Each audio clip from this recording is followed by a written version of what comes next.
जो पीछे है उसको सप्लीमेंट्री देने में क्या जाता है। ऐसी ऐसी लड़कियां हैं जिनके माँ बाप इस बार उसकी शादी ब्याह करा देंगे, उनका हमेशा के लिए सपना चकनाचूर हो जाएगा और उन लड़कियों को जीना बड़ा मुश्किल हो जाएगा क्योंकि उन्होंने पढ़ाई को देख लिया। वो स्टैंड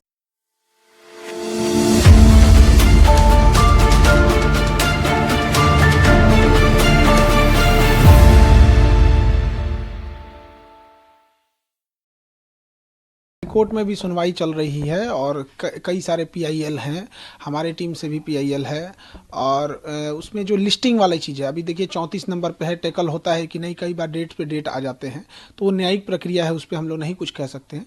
लेकिन जो री एग्ज़ाम की मांग है बच्चों की, ये एकदम जायज़ है, इसमें हज़ारों करोड़ की संलिप्तता है। हम तो सरकार से मांग करेंगे कि इसमें ईडी से जाँच करा ले या सीबीआई से जाँच करा ले, क्योंकि जो बच्चों का कहना है वो दुख दर्द वही समझ रहे हैं हर एक सेंटर पे जाके आप, तो एक बड़े लेवल की जब तक जांच नहीं होगी तो ये सिलसिला चलते रहेगा। तो इसलिए इसमें कहीं से भी बच्चों का मांग गलत नहीं है, लेकिन अगर आयोग अगर आंख बंद कर लेगी, सरकार भी अगर आंख बंद कर लेगी तो बच्चे कहाँ जाएंगे।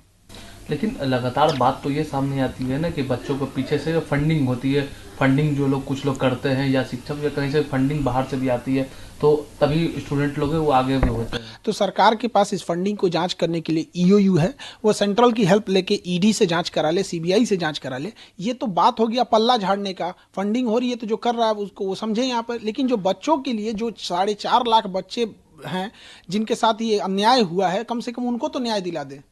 क्या लगता है कि जो री एग्जाम की मांग है उसको लेकर तो फिर बाधा बीच में फिर बन कौन रहा है?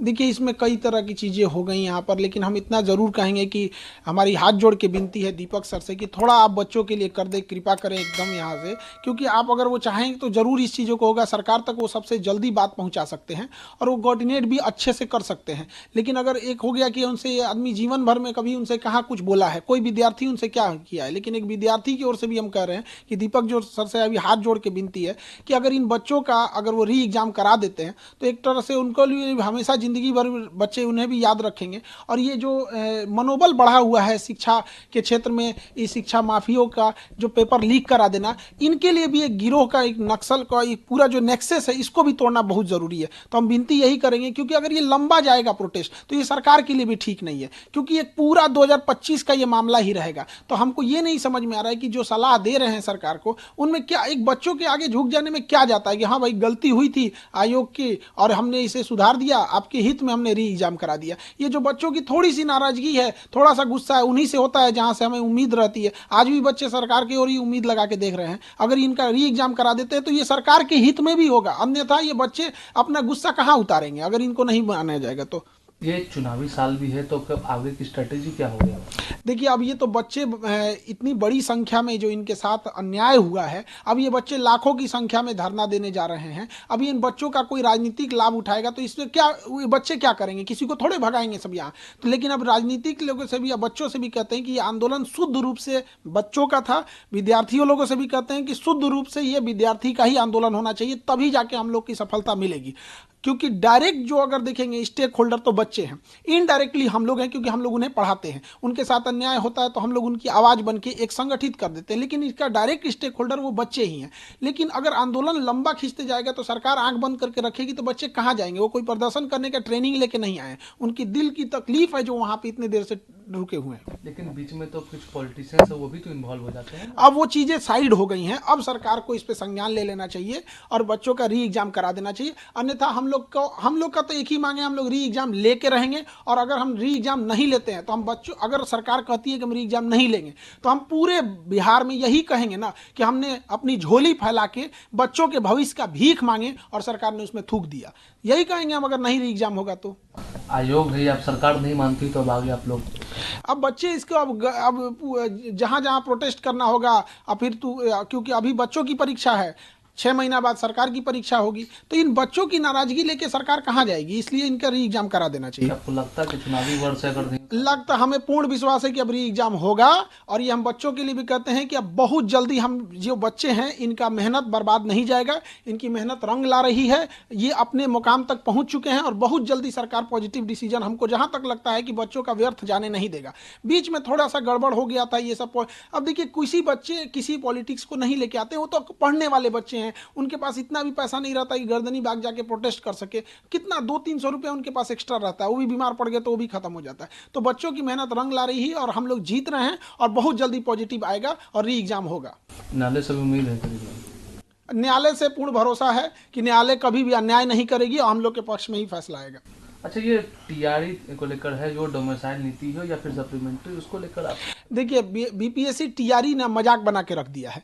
पहला कि एक जो डोमिसाइल है, तो बीपीएससी को क्लियर करना चाहिए कि वो बीपीएससी अपने प्रेस कॉन्फ्रेंस कहती है कि ये जो प्रोटेस्ट किए थे उन बच्चों का इतना नंबर है, इतना रहने वाले हैं। जब आप इतना बता पाते हैं तो आप डोमिसाइल में भी बताइए ना कि कितने % ऐसे बच्चे हैं जो out of the state select हुए हैं। इसमें एक बाहर जो परसेप्शन बन रहा है उसको आप क्लियर करिए कितना % है। वो एक बार करते हैं हॉरिजेंटल वर्टिकल आरक्षण लागू करेंगे, ये जो सचिव जी हैं ये पूरा उन्हीं का दिमाग है। ये एक बार आप सचिव जी का भी इंटरव्यू लीजिएगा, सत्य प्रकाश जी का, वो आपको बताएंगे कि क्यों वो जबरदस्ती बिना मतलब का एक जगह का हक दूसरे जगह मार रहे हैं।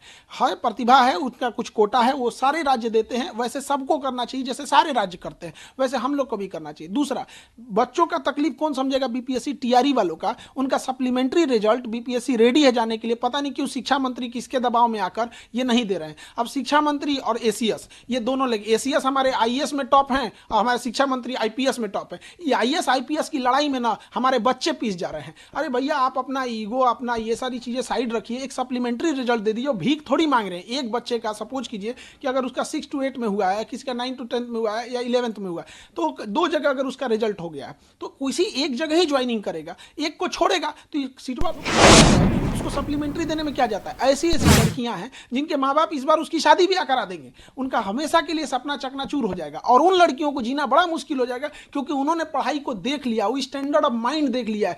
तब उसको आप जंगल में से शेर को ले आकर फिर सर्कस में रखेंगे तो टेंशन से मर जाएगा बेचारा। तो उसका एक इन्वायरमेंट है, उसने जिंदगी को जीना सीखा है। तो ये सप्लीमेंट्री रिजल्ट दे देने में पता नहीं कि सरकार को क्या जाता है।